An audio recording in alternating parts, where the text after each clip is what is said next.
Sveiki! Susidurime su nauja problema, kad klientams keičiant senąjį routerį į naujosios kartos 5G nustoja veikti kameros, o taip nutinka todėl, kad pasikeičia IP adresas.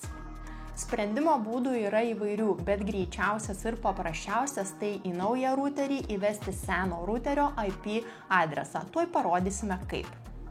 Senojo routerio IP adresas yra 192.168.8.1. Naujojo įrenginio IP adresas yra 192.168.321.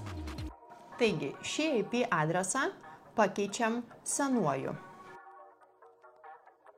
Kad prisijungtume prie routerio, naršyklėje įvedame jo adresą.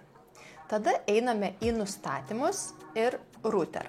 Naująjį adresą pakeičiam senuoju.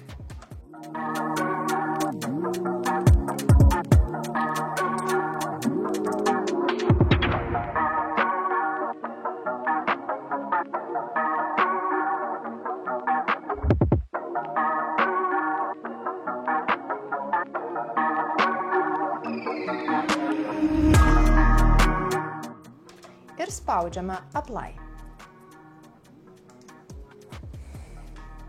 Taigi, užtrukome vos kelias minutes ir vėl matysime kameras ir žinoma gausime pranešimus.